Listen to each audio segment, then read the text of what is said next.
जैसा कि आप जानते हैं हम कक्षा 9वीं का गणित विषय पढ़ रहे हैं और अभी हम फर्स्ट चैप्टर को देख रहे हैं, है ना। हमने पिछले वीडियो में अपरिमेय संख्याओं को संख्या रेखा पर निरूपित करना सीखा था, है ना। अभी हम सभी अपरिमेय संख्याओं को नंबर लाइन पे रिप्रेजेंट करना नहीं सीखे हैं, है ना। जैसे अगर दशमलव वाले जो अपरिमेय संख्या है ना, रूट के अंदर, जैसे देखिए अगर रूट के अंदर इस तरह के नंबर हैं, है ना, ऐसे इस तरह की अपरिमेय संख्याओं को हम अभी नंबर लाइन पे रिप्रेजेंट करना नहीं सीखे हैं, है ना। इसको हम सीखेंगे अपने लगभग 10वें लेक्चर में, इसको हम सीखेंगे। क्यों? क्योंकि आज के लेक्चर में तो हम यहाँ पे उदाहरण 4 को देखेंगे। इसको तो हमने कल देख लिया था। उदाहरण 3 में जो है कि संख्या रेखा पर √2 का स्थान निर्धारित कीजिए, इसको हमने अपने पिछले लेक्चर में, मतलब 7वें लेक्चर में हमने देख लिया था ना। अगर आपने नहीं देखा है तो आप पहले वहाँ जाके देख लीजिए, ठीक है। तो इस तरह के अपरिमेय संख्याओं को संख्या रेखा पर निरूपित करना हम लेक्चर 10 में सीखेंगे, ठीक है।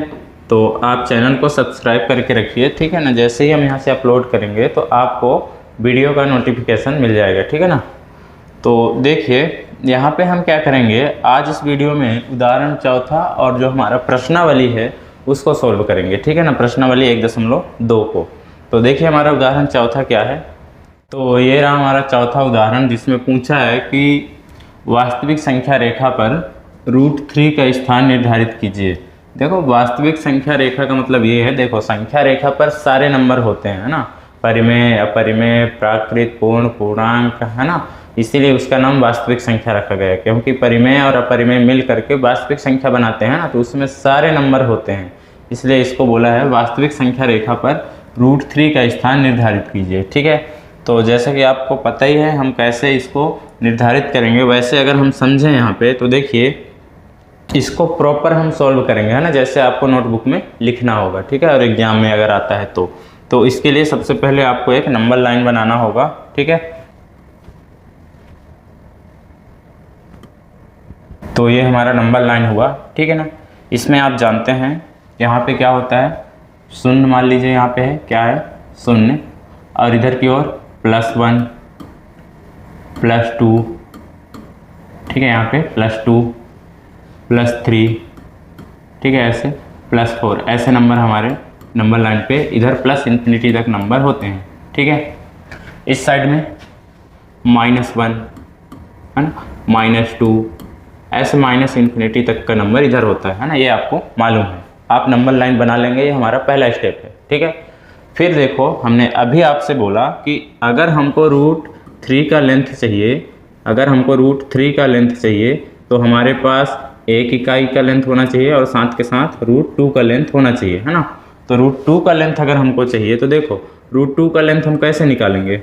अब यहाँ पे हमको √2 का लेंथ चाहिए, तो √2 का लेंथ हम कैसे निकालेंगे। हमारे पास ये 1 इकाई मात्रक तो रहना ही चाहिए, है ना, इसकी लेंथ। और यहाँ पे जो है हमको √1 का लेंथ पता होना चाहिए, और √1 मतलब 1 ही है ना। अब देखो यहाँ पे याद रखिएगा, जो भी मान यहाँ पे हमको चाहिए, है ना, उससे एक कम का यहाँ पे मान हमको, मतलब लेंथ मालूम होना चाहिए, ठीक है ना। तो यहाँ पे इस कंसेप्ट से हम पहले √2 का लेंथ निकालेंगे, ठीक है, फिर इसके बाद √3 का लेंथ निकालेंगे। तो कैसे आप देखते जाइएगा, ठीक है। तो हम क्या करते हैं, सबसे पहले नंबर लाइन पे 0 से लेकर के 1 तक 1 इकाई ले लेते हैं, ठीक है। तो स्केल की सहायता से हम यहाँ पे 1 इकाई ले लेते हैं। तो ये हमने 1 इकाई ले लिया, है ना।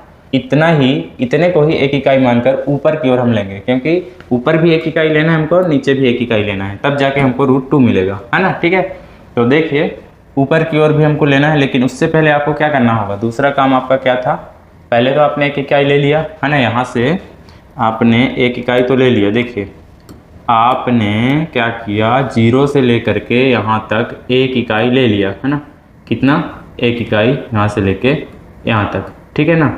अब आपको करना क्या होगा, इसका नाम दे दीजिए O, इसका नाम दे देते हैं B, सॉरी इसका नाम दे देते हैं A, ठीक है।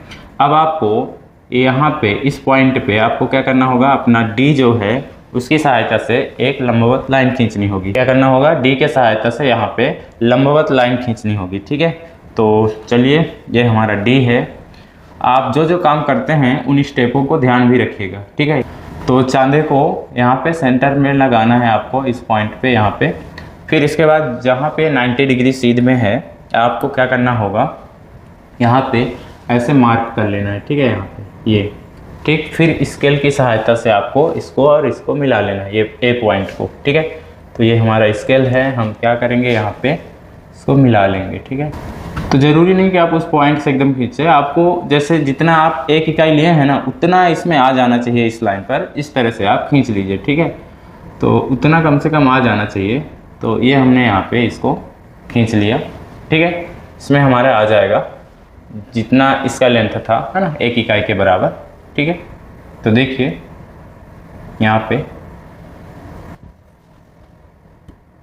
ये जो था,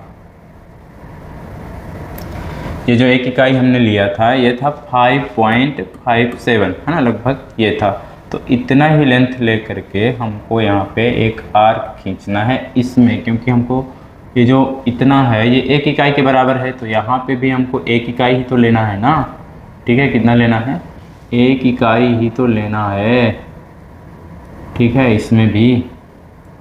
तो देखिए ये कहाँ पे जाएगा, ये एक इकाई खींचा ही है ये, ठीक है, यहाँ तक जाएगा। तो यहीं पे से आप चाहे तो ऐसे प्रकार की सहायता से आर्क खींच सकते हैं ऐसे, ठीक है। अब प्रकार की सहायता से कैसे आर्क खींचेंगे, मतलब इसको कैसे मापेंगे, देखिए इसको समझिए थोड़ा सा। आपको क्या करना है, अपने प्रकार को ओपन कर लेना है और एक सिरा यहाँ रखना है ना, और एक यहाँ पेंसिल वाली नोक चाहे इधर रखिए चाहे इधर, उससे मतलब नहीं है ना। प्रकार की नोक यहाँ रखिए और पेंसिल की नोक को यहाँ रखिए, है ना। फिर उतना ही ओपन रहने दीजिए और जो ये लाइन खींचा रहेगा यहाँ पे, ठीक है, उसमें आपको क्या करना है, अब इस बार प्रकार की नोक को यहाँ रखना है, ठीक है, और पेंसिल की नोक से ऐसे आर्क लगाना है, क्योंकि वो उतना ही खुला है ना, एक इकाई के बराबर जो आपने यहाँ पे लेंथ लिया है ना, उसको जितना ओपन किया है तो वो उतने ही पर काटेगा उसको, ठीक है। तो जब ये हो जाए तो फिर इसके बाद आपको क्या करना है, ये जो O पॉइंट है, मतलब जहाँ पे 0 है और इसका नाम हम B देंगे, तो इसको हम O और B को मिला देंगे, ठीक है। तो देखिए इसको मिला देते हैं। तो ये हमने इसको मिला दिया, ये हमारा कौन सा पॉइंट है, B पॉइंट है, ठीक है। ये हमारा यहाँ पे 90 डिग्री का कोण बन रहा है। अब ये भी यहाँ पे आपको पता ही है, यहाँ से लेके यहाँ तक एक इकाई है, कितना है, एक इकाई यूनिट, है ना, मतलब इसका लेंथ जो है एक इकाई यहाँ पे है। तो यहाँ पे हम पाइथागोरस की सहायता से हमको पता है कि ये वाली लेंथ कितना आएगा, √2 आएगा, ठीक है। कितना आएगा, √2। तो इतना समझ में आया कि नहीं? देखो ये पाइथागोरस प्रमेय की सहायता से √2 आ जाएगा, है ना। अभी हम करके देखेंगे भी। बाकी आपको पता भी है कि अगर ये लेंथ एक इकाई है और ये वाली लेंथ भी एक इकाई है तो इससे एक ज़्यादा ही लेंथ यहाँ पे आएगी, है ना, √2 ही आएगी, ठीक है ना। बाकी पाइथागोरस प्रमेय से तो निकालेंगे ही, ठीक है। तो देखिए हमको एक चीज़ यहाँ पे समझना है, ताकि जब हम √3 को यहाँ पे निकालें तो किस तरह से निकल गया वो आपको समझ में आए, ठीक है। जैसे देखो, तो यहाँ पे कुछ चीज़ों को समझिएगा आप, ठीक है। जैसे देखिए यहाँ पे मान लीजिए एक समकोण त्रिभुज है, ठीक है, क्या है, समकोण त्रिभुज है। आप समझिएगा, अगर ये हमारा एक इकाई लेंथ है ना, और ये हमारा √2 लेंथ है, कितना है, √2 लेंथ है, तो आपको पता है कि ये वाली जो लेंथ होगी वो कितनी होगी, आप बोलेंगे √3 होगी कि नहीं, है ना। ये कितनी होगी, √3 होगी।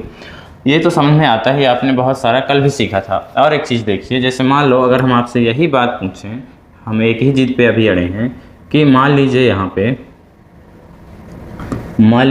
पे ये वाली लेंथ एक इकाई है, ठीक है, और ये वाली जो लेंथ है √5 है, तो आप बताइए ये वाली लेंथ कितनी आएगी, तो आप बोलेंगे √6 आएगी, है ना, पाइथागोरस प्रमेय से। यहाँ पे जो भी लेंथ रहेगा ना, इस लेंथ से यहाँ पे ज़्यादा ही आता है एक, है ना। आप चाहे तो पाइथागोरस प्रमेय से इसको प्रूफ भी कर सकते हैं। जैसे देखिए पाइथागोरस प्रमेय, अगर हम इसका नाम दें ABC, तो यहाँ पे AB हमको निकालना है ना कि √6 कैसे आता है। तो आप जानते हैं AB बराबर क्या होगा, देखो AB का स्क्वायर होता है, तो स्क्वायर हटा तो यहाँ रूट लग गया, है ना। अब इतना डिटेल में अगर समझना है आपको तो फिर हमारा पिछला वीडियो देखिए, ठीक है ना। बाकी यहाँ पे आपको समझ में आ गया होगा पाइथागोरस प्रमेय, है ना।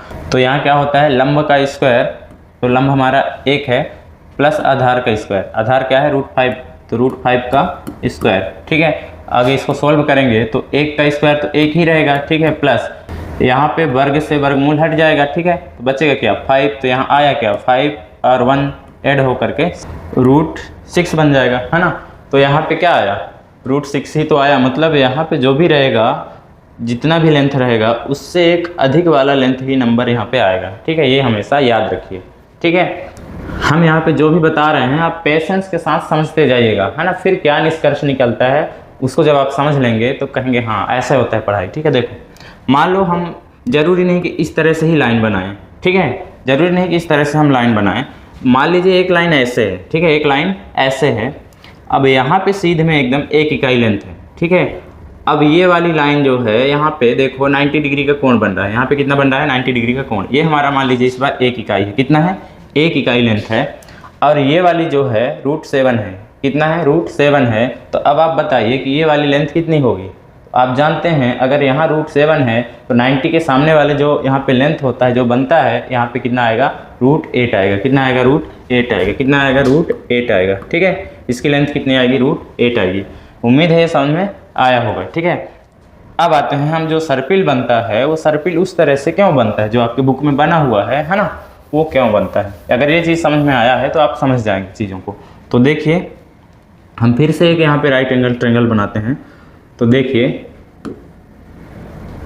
ध्यान से देखते जाइएगा, ठीक है। जैसे मान लीजिए हमारा कितना है? 1 इकाई, और ये वाला अगर है √5, कितना है? √5, तो ये कितना होगा? अब आप बोल सकते हैं कि √6 होगा, ठीक है ना। अगर ये वाली लेंथ 1 इकाई है और ये वाली √5 है इसका लेंथ, तो इसकी तो कंफर्म है कि √6 ही लेंथ होगी, है ना। अब देखिए समझिए, अब मान लो यहाँ पे हम इन चीज़ों को हटा दें, यहाँ पे इन चीज़ों को हटा दें, यहाँ पे हटा दिए। आप ध्यान से देखिए हमने हटाया किसको? ये ऐसे था। अभी अगर हम इसमें आपसे पूछें कि कर्ण क्या है तो आप बोलेंगे ये वाली लाइन कर्ण है। लंब क्या है तो आप बोलेंगे ये वाली लाइन यहाँ पे लंब है। आधार क्या है तो आप बोलेंगे ये वाली लाइन यहाँ पे आधार है। सही बात है ना। आप देखिए हम करते क्या हैं, यहाँ पे कुछ चीज़ों को हटा रहे हैं, है ना। फिर क्या चेंजेस होता है उसको समझिएगा। जैसे हमने यहाँ पे किसको हटा दिया? आधार हटा दिया, और ये जो लंब था उसको हटा दिया, ठीक है। ये हमारा पहले कर्ण था, है ना, जब तक पूरा था। अब देखिए मान लीजिए हम क्या करें, अब इस कर्ण में यहाँ पे इस कर्ण में क्या करें, यहाँ पे 1 इकाई लाइन यहाँ पे ले लेते हैं। कितना? 90 डिग्री का कोण बनाते हुए 1 इकाई लेंथ ले लेते हैं। यहाँ पे 1 इकाई लेंथ ले लिए, ठीक है। अब हम क्या करते हैं, इसको यहाँ से मिला देते हैं, इसको यहाँ से मिला देते हैं, इसको यहाँ से मिला देते हैं, ठीक है। तो ये वाली लेंथ √6 है ना। ध्यान से देखिएगा, इसको थोड़ा सा इस साइड ले आते हैं। ये जो √6 है ये इसका था, ये √6 इस वाली लाइन का था, है ना। अब हमने 1 इकाई यहाँ ले लिया। अगर हम इसको मिला दें, ठीक है, तो अब बताइए ये 1 इकाई लिया है अभी, तो बताइए ये वाली लाइन जो है इसकी लेंथ कितनी होगी? कितनी होगी इस रेड वाली लाइन का लेंथ? तो आप बोलेंगे कि सर यहाँ पे तो ये पहले कर्ण था, अब ये आधार बन गया, है ना। अगर यहाँ पे राइट एंगल ट्रायंगल बन गया, है ना, तो ये तो अब आधार हो गया, है ना। पहले वाले त्रिभुज में ये कर्ण था, लेकिन इस वाले त्रिभुज में ये क्या हो गया? तो आप बोलेंगे सर ये आधार हो गया, ये लंब, अब ये क्या हो गया? कर्ण। तो बताइए अगर यहाँ पे इस वाली लाइन का लेंथ √6 है, इस वाली लाइन का लेंथ 1 है, तो इसकी कितनी होगी? तो आप बोलेंगे सर इससे एक ज़्यादा होता है, यहाँ पे 90 डिग्री के सामने वाली लाइन का लेंथ, है ना। तो इसका कितना होगा? √7 होगा। उम्मीद है समझ में आया होगा। फिर से हम वही काम करते हैं, आप देखिएगा। अब हम इस बार इसको हटा देते हैं, इस बार इसको क्या करते हैं? हटा देते हैं। अब इस पॉइंट पे हम क्या करेंगे, हम क्या करेंगे, ध्यान से देखिएगा, हम क्या करेंगे, अब इस पॉइंट पे फिर से 1 इकाई लेंथ लेंगे। क्या करेंगे? 90 डिग्री के, देखो 90 डिग्री ही बनना चाहिए। अगर आपको मतलब कैसे पता करना है कि वो 90 बन रहा है कि नहीं, तो आप चांदे की सहायता से बनाया करिए। किससे?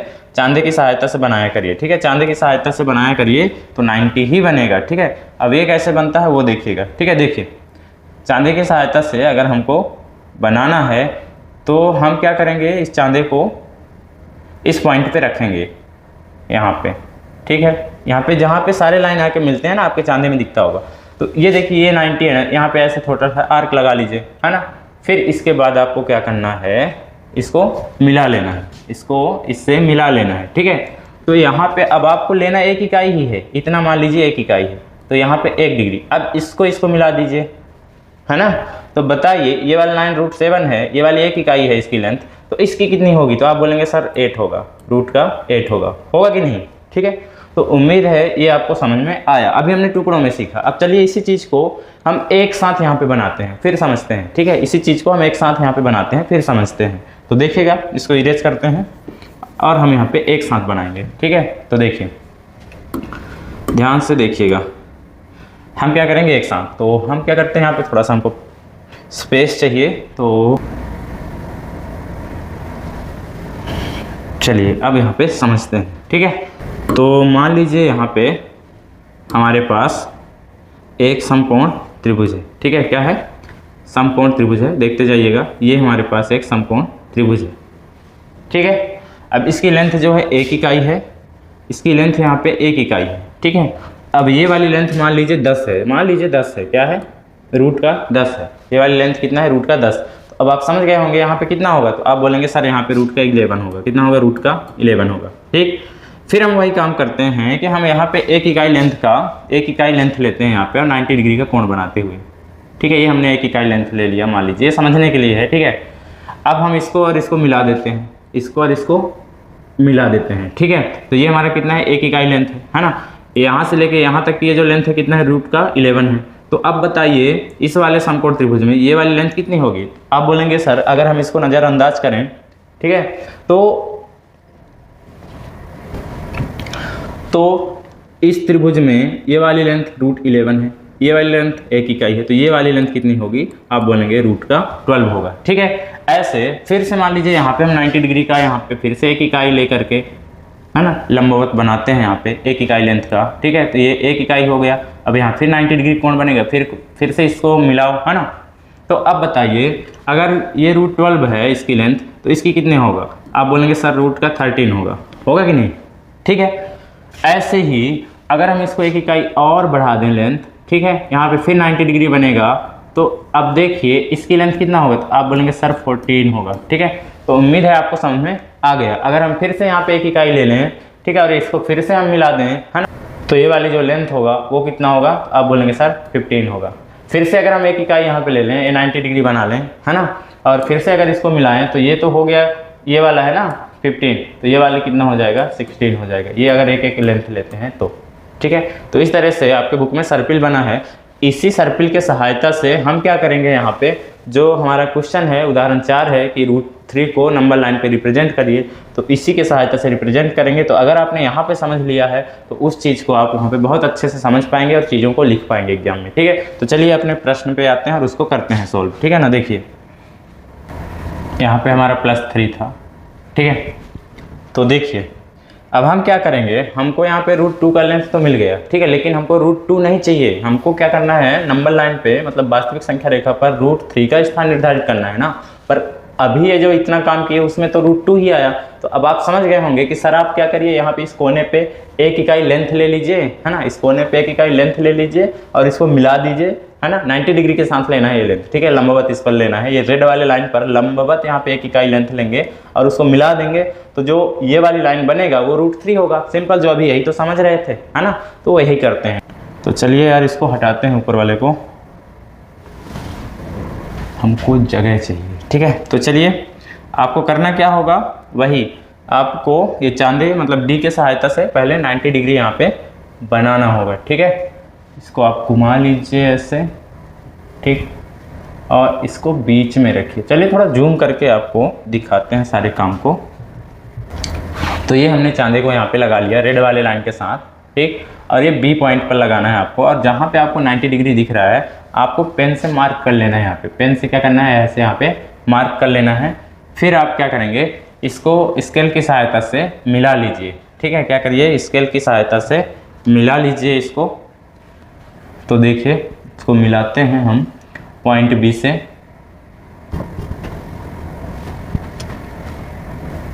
तो ये हमने इसको बी पॉइंट से मिला दिया है। ठीक है, ये हमारा यहाँ पे बी पॉइंट है। ठीक है, यहाँ पे हमारा क्या है, बी पॉइंट है। तो अब इस लाइन में हम क्या करेंगे, इस लाइन की जो लंबाई है वो कितना लेंगे, 1 इकाई, क्योंकि हम 1 इकाई यहाँ पे लेंथ खींच रहे हैं ना। कितना खींच रहे हैं यहाँ पे, 1 इकाई खींच रहे हैं ना। कितना था आप जानते हैं, उसकी जो लेंथ थी इसकी 5.57 था। ठीक है, 1 इकाई हमारा इतने के बराबर था। ठीक है, अब जरूरी नहीं कि जब आप बनाओ तो इतना ही लो, है ना, मतलब एक बार ये जितना बन गया ना ये दूरी, उतना ही दूरी को अब हम 1 इकाई मानेंगे। देखो जब आप बनाएंगे तो ये मत सोचिएगा कि सर ने 1 इकाई इतना लिया था, है ना, ऐसा नहीं है। जैसे फर्स्ट टाइम जो यहाँ पे बन गया है ना, जितना गैप, उतना ही गैप रख के नंबर लाइन में अगला नंबर लिखा जाता है, ये याद रखो। तो 0 से लेकर के 1 यहाँ तक, है ना, हम अगर 1 इकाई बोल रहे हैं इतने को, तो फिर उतना ही उस सवाल के लिए 1 इकाई माना जाएगा हर जगह के लिए। ठीक है ना। अब मान लो अगर हम बनाए होते ऐसे, यहाँ से लेके ये 0 और यहाँ पे इतना, यहाँ 1, अगर हम बोल रहे हैं यहाँ से लेके यहाँ तक 1 इकाई है, क्या बोल रहे हैं यहाँ से लेके यहाँ तक बोल रहे हैं 1 इकाई है, तो फिर हमारे लिए इस सवाल को सॉल्व करना मतलब इतने को 1 इकाई लेकर करना है ना। इतना यहाँ पे है गैप, पर यहाँ पे इतना गैप है ना। तो इसके मात्रक मतलब माप से मायने नहीं रखता, क्योंकि मात्रक तो दिया नहीं है ना कि 4 सेंटीमीटर बराबर आप 1 इकाई लो।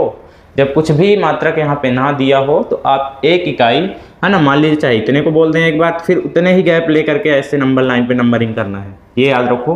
अगर आपने इतना दूर दूर ले लिया, अगर यहाँ 0 फिर यहाँ 1 लिख दिया, तो फिर इतना ही गैप अगला दूसरे नंबर मतलब 2 के लिए बनाना पड़ेगा, यहाँ 2 आएगा, है ना।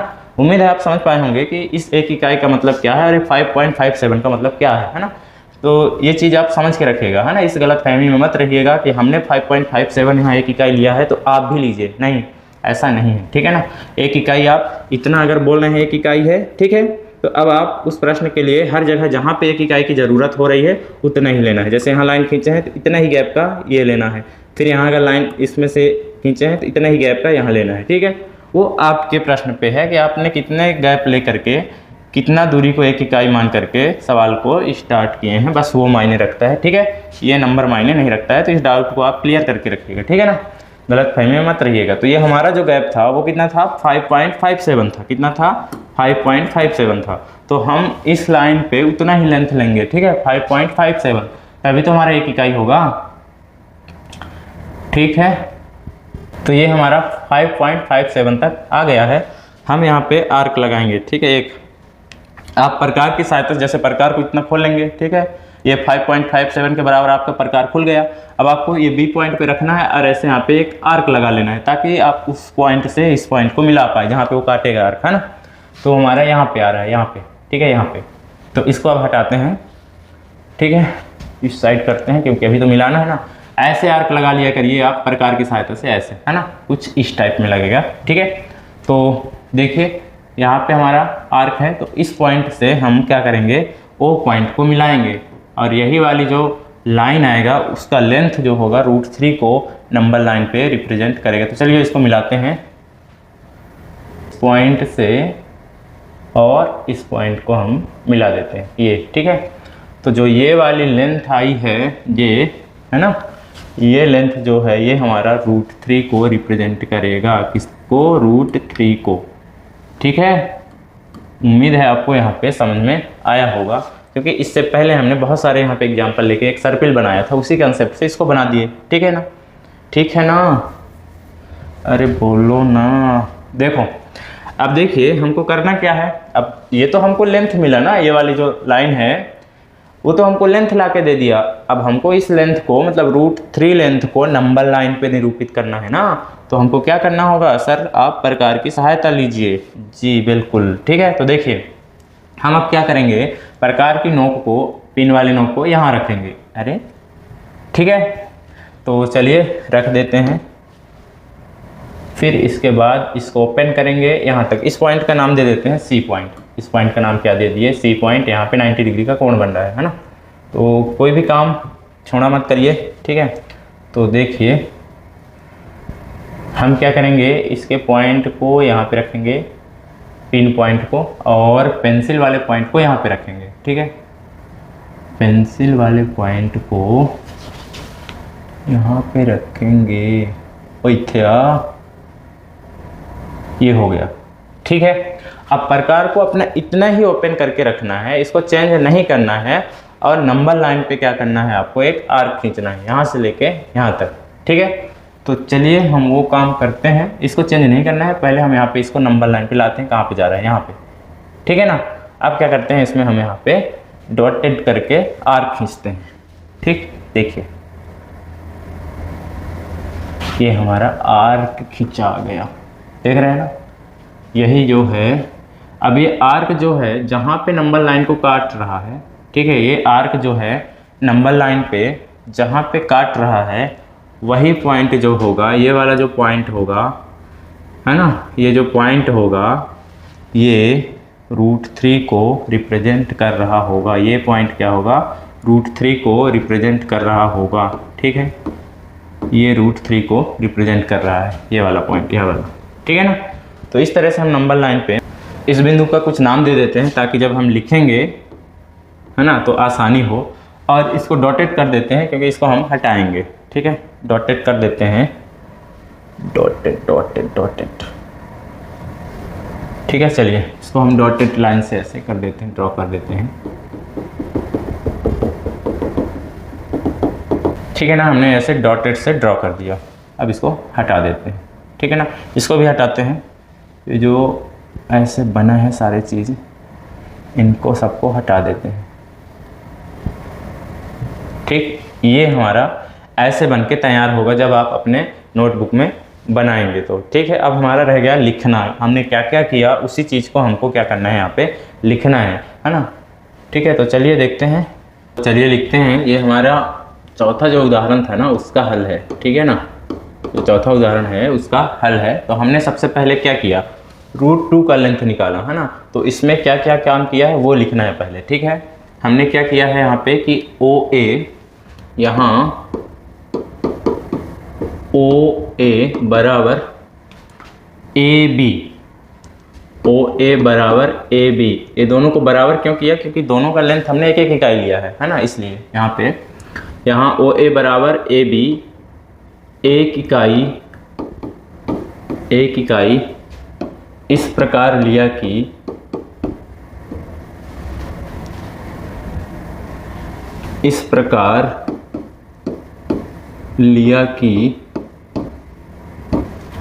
यहाँ पे जो दोनों भुजा है ना OA और AB है ना, ये एक दूसरे पर लंब है। तो इसको हम ऐसे लिख सकते हैं कि AB लंब है किस पर, OA पर। ये स्टेटमेंट हमने अपने जो इससे पहले वाला एग्जाम्पल था जिसमें √2 को है ना नंबर लाइन पे रिप्रेजेंट करना था, उसमें लिखे भी थे है ना, आपको याद भी होगा। तो ये तो लिखना ही पड़ेगा क्योंकि इसमें भी किए हैं तो लिखना तो पड़ेगा है ना। तो ये है, ठीक है, इतना हमने किया है। फिर यहाँ पे आपको इस समकोण त्रिभुज में आ जाना है OAB में है ना। समकोण त्रिभुज OAB में, ठीक है, समकोण त्रिभुज OAB में पाइथागोरस प्रमेय से है ना। आप बगल में चाहें तो लिख सकते हैं, पर हम यहाँ पे जगह नहीं है तो नहीं लिखते हैं, हो गया, समझ जाएगा। अगर ये समकोण त्रिभुज लिख दिया ना इसमें तो समझ जाएगा कि वहाँ पे पाइथागोरस प्रमेय ही लगाया होगा। ठीक है ना, तो देखो हम यहाँ पे क्या करेंगे, पाइथागोरस प्रमेय लगाएंगे। तो बताइए ना पाइथागोरस प्रमेय होता क्या है। तो आप कहेंगे सर कर्ण का स्क्वायर बराबर लंब का स्क्वायर प्लस आधार का स्क्वायर। जी बिल्कुल, वेरी गुड। तो करते हैं कर्ण का स्क्वायर। कर्ण क्या है यहाँ पे, रेड वाला लाइन OB है ना। कर्ण का स्क्वायर, देखो ये वाला त्रिभुज है ना, इसमें कर्ण क्या है OB का स्क्वायर है ना बराबर लंब का स्क्वायर प्लस आधार का स्क्वायर। लंब क्या है AB है ना, तो AB का स्क्वायर प्लस आधार क्या है OA का स्क्वायर। ठीक है, आगे देखो यहाँ पे हो जाएगा OB बराबर, यहाँ पे हम इसका स्क्वायर हटाएंगे तो इधर रूट लग जाएगा है ना, इधर रूट लग जाएगा। अब साथ के साथ इसका मान भी रख देते हैं AB स्क्वायर। AB का मान कितना है, आप बोलेंगे सर 1 इकाई, तो 1 का स्क्वायर। OA का मान कितना है सर 1 है ना, तो ये रख दिए। यहाँ से OB बराबर, ये देखो 1 का स्क्वायर 1 ही आएगा और दोनों एक जुड़ के 2 हो जाएगा। ठीक है, कितना 2, यहाँ हो जाएगा √2 है ना। तो OB बराबर आ गया √2, ये हमने दिखाया था। OB बराबर √2, यहाँ पे वो देख लेगा OB जो है √2 के बराबर है हमारा। ठीक है, फिर हमने क्या किया था, देखो फिर हमने क्या किया था, इस OB लाइन पर है ना BC लंब ड्रा किया था है ना। तो ये लिखना होगा कि पुनः हमने क्या किया था, BC बराबर एक इकाई इस प्रकार लिया कि किस प्रकार लिया, ये जो BC है ना वो OB पर लंब हो गया है ना। BC लंब हो गया किस पर, OB पर है ना। यहाँ पे हमने एक इकाई किस प्रकार का लिया है, इस पर 90 डिग्री का एंगल बनाते हुए ना, एक दूसरे पर लंबवत लिया था एक इकाई। ठीक है, याद है कि नहीं है याद तो देख तो रहे हो ना।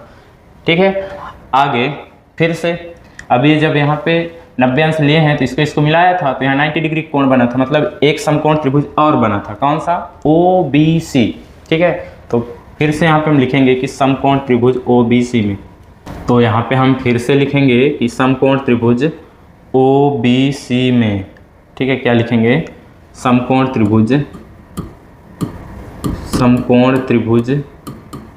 OBC में समकोण त्रिभुज OBC में क्या है समकोण त्रिभुज OBC में? वही पाइथागोरस प्रमेय से कर्ण का वर्ग बराबर कर्ण क्या है? OC का वर्ग बराबर, देखो अब इस वाले त्रिभुज में, ऊपर वाले त्रिभुज में कर्ण क्या है? OC है, तो OC का वर्ग बराबर लंब क्या है? BC। आधार क्या है? आप कहेंगे सर OB है ना, तो कर्ण का वर्ग बराबर लंब का वर्ग, लंब क्या है? BC, तो BC का वर्ग प्लस आधार क्या है? तो आप बोलेंगे सर ये है OB आधार है, ठीक है, इस त्रिभुज के लिए OB आधार है, तो OB का स्क्वायर, ठीक है। अब जब इधर से वर्ग हटाएंगे तो उधर रूट लग जाएगा, है ना, वर्गमूल का साइन लग जाएगा, तो हटाइए ना, क्यों नहीं हटा रहे हैं? तो ये हो जाएगा BC square plus OB square. देखो इधर से वर्ग हटा तो उधर वर्गमूल लग गया, ठीक है, रूट लग गया। अब देखो, तो देखो यहाँ से हो जाएगा OC बराबर, अब मान रख दो BC का मान कितना है? BC का मान कितना है? आप बोलेंगे 1 इकाई, तो 1 का स्क्वायर, क्योंकि BC का स्क्वायर है ना, प्लस OB स्क्वायर, मतलब OB का मान कितना है? √2। OB का मान कितना है? √2, तो इसका स्क्वायर, ठीक है। आगे ये हो जाएगा OC बराबर, देखो ध्यान से देखिएगा, 1 का स्क्वायर 1 होगा सर जी, प्लस अब यहाँ से वर्ग से ये वर्गमूल हट जाएगा, ठीक है, तो बचेगा क्या? केवल 2 बस, है ना, केवल 2 बस बचेगा। तो यहाँ से हो जाएगा OC बराबर 2 और 1 जुड़कर कितना हो जाएगा? √3। तो OC हमारा √3 आया था, है ना, तो यहाँ से OC बराबर हमारा क्या है? √3, है ना। इतना हमको करके दिखाना है, फिर इसके बाद हिंदी में जो लिखते हैं वो थोड़ा सा यहाँ पे लिखना है, और वो क्या लिखते हैं अभी लिखते हैं ना, तो आप जान जाएंगे। तो चलिए लिखते हैं, ठीक है। हम क्या करेंगे यहाँ पे, देखो जब हम नंबर लाइन पे, सुनो, देखो हम जब नंबर लाइन पे ऐसे आर्क लगाए थे ना, वो वाला प्रोसेस हमको लिखना है कि हमने नंबर लाइन पे √3 को कैसे रिप्रेजेंट किया, है ना, कैसे यहाँ पे लाया, ठीक है। ये हमको जो P पॉइंट मिला है वो कैसे मिला है, ठीक है, इतना बस को लिखना है यहाँ पे, ठीक है। तो देखो हमने क्या किया था, लास्ट में हमने एक प्रकार लिया था, है ना, प्रकार की नोक को यहाँ पे रखा था, है ना, फिर उसको OC के बराबर ओपन किया था, है ना, √3 के बराबर ओपन किया था, OC के बराबर, क्योंकि OC ही तो √3 है, ठीक है, तो OC के बराबर हमने उसको ओपन किया था। फिर उतना ही प्रकार को ओपन रख के हमने क्या किया था, यहाँ पे एक नंबर लाइन पे एक चाप लगाया था, और ये जो हमने आर्क खींचा, ये नंबर लाइन को बिंदु P पर काट रहा था, है ना, और बिंदु P ही जो है नंबर लाइन पे √3 को रिप्रेजेंट करता है ना, निरूपित करता है। तो वही यहाँ पे लिखना है जो अभी हमने बक दिया, ठीक है। देखो तो चलिए लिख देते हैं, यहाँ हम लिखेंगे कि प्रकार की सहायता से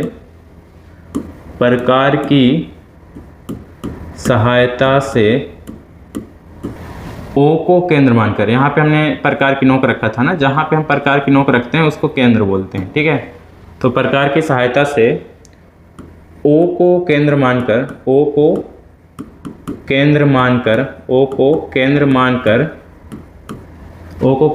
क्या किया था, OC के बराबर त्रिज्या खोला था ना, O को केंद्र मानकर OC के बराबर प्रकार को खोलकर, OC के बराबर प्रकार को खोलकर संख्या रेखा पर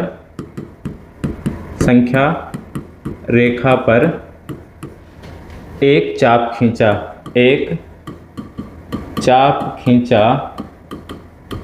जो संख्या रेखा को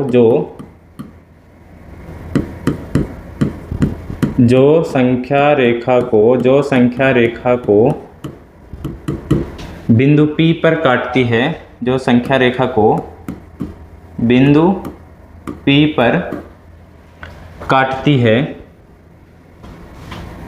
बिंदु P पर काटती है, और बिंदु P ही संख्या रेखा पर √3 को निरूपित करती है। देखो, आपको अगर इसको बड़ा थोड़ा सा लिखना है तो आप नोट कर रहे हैं अगर तो लिख सकते हैं, है ना। देख लीजिए, को निरूपित या आप बोल सकते हैं प्रदर्शित करती है। ठीक है, हमने क्या लिखा कि प्रकार की सहायता से, हमने प्रकार की सहायता लिया था, है ना, झूठ तो नहीं बोल रहे हैं ना। ओ को केंद्र मानकर, ओ को केंद्र माना था, मतलब जो प्रकार की नोक था, जो सुई वाला हिस्सा था, उसको ओ पर रखा था ना। ओसी के बराबर प्रकार को खोलकर, है ना, ओसी के बराबर प्रकार को खोलकर, ये ओसी है ना, ओसी के ही बराबर तो हमने प्रकार खोला था ना, ये ओसी, यहाँ से लेके यहाँ तक ओसी के बराबर प्रकार खोलकर, है ना। आगे क्या लिखा है, संख्या रेखा पर एक चाप खींचा। ये जो ब्लू कलर में है ना, यही चाप है, ठीक है, यहाँ पे कट कर रहा था। संख्या रेखा पर एक चाप खींचा जो संख्या रेखा को बिंदु P पर काटती है ना, जो संख्या रेखा को बिंदु P पर काटती है, आप देख सकते हैं। और यही बिंदु P जो है ना, बिंदु P ही संख्या रेखा पर √3 को निरूपित करती है या फिर प्रदर्शित करती है। ठीक है, उम्मीद है आप ये बहुत ही आसानी से लैंग्वेज आप लिख सकते हैं ना। जो हमने किया है वही तो लिख दिया है, ज़्यादा कुछ थोड़ा ना लिखा है एक्स्ट्रा, जितना किए हैं उतना ही लिखे हैं। ठीक है, अब आपको लगता है कि आप एक्स्ट्रा कर दिए हैं तो फिर तो यह समस्या आपकी है। देखिए, आप इसको पूरे अच्छे तरह से उपटा लीजिए, क्योंकि आपको नोटबुक में अपने ऐसे ही प्रॉपर लिखना है। ठीक है, तो लिख लीजिए इसको, आप इसका स्क्रीनशॉट ले लीजिए या फिर इसको नोट कर लीजिए। तो उम्मीद है आप इसे नोट कर लिए होंगे। हम सोच रहे थे कि इसमें कुछ प्रश्नावली 1.2 के भी क्वेश्चन लेंगे, पर ये वीडियो बहुत लंबा हो गया समझाने के चक्कर में, है ना, और किसी चक्कर में नहीं। अच्छा जी, समझाने के चक्कर में, ठीक है ना। ये वीडियो थोड़ा सा लंबा हो गया, लगभग आधा घंटे से ऊपर हो गया लगता है ना, इसलिए वीडियो को यहीं पे ख़त्म करते हैं। मान लीजिए आज तो हमने इस वीडियो में क्या कहा है, क्या सीखा। तो आज हमने इस वीडियो में क्या सीखा कि नंबर लाइन पे √3 को रिप्रेजेंट करिए, है ना। हमारा जो उदाहरण चौथा था उसको हमने सोल्व किया। हम नेक्स्ट वीडियो में क्या करेंगे, जो प्रश्नावली के सवाल है, प्रश्नावली 1.2 उसको पूरा कंप्लीट करेंगे। ठीक है ना। फिर इसके बाद अगर वहाँ पे प्रश्नावली 1.2 कंप्लीट हो जाता है तो कल के वीडियो में, तो फिर हम वहाँ पे नेक्स्ट वीडियो में सीखेंगे, उससे भी नेक्स्ट वीडियो में, कि हम नंबर लाइन पे इस तरह के नंबर को कैसे नंबर लाइन पे रिप्रेजेंट करें, है ना। इस तरह के जो नंबर रहते हैं पॉइंट में, है ना, रूट के अंदर तो रहेंगे लेकिन पॉइंट में रहेंगे। अभी हमने पॉइंट वाला नहीं सीखा है। ठीक है, इस तरह के नंबर अगर हैं तो हम उसको नंबर लाइन पे कैसे रिप्रेजेंट करेंगे, क्या तरीका उसका है ना, क्या स्टेप है, ये हम सीखेंगे। ठीक है, तो आपको ये वीडियो कैसा लगा आप वीडियो के कमेंट सेक्शन में ज़रूर बताएं, और अगर थोड़ा सा भी अच्छा लगा तो अपने दोस्तों के साथ भी शेयर करिए, क्या पता है उनको थोड़ा सा ज़्यादा अच्छा लगे, है ना, फिर उसको भी बोलिए शेयर करने के लिए, है ना। तो किसी को तो अच्छे से पसंद आए, ठीक है ना, मतलब पूरा, ठीक है ना। तो आप वीडियो को शेयर करिए, ठीक है ना, और हो सके तो चैनल को सब्सक्राइब कर लीजिए। ठीक है, चलिए नेक्स्ट वीडियो में मिलते हैं, तब तक वीडियो देखने के लिए थैंक्स।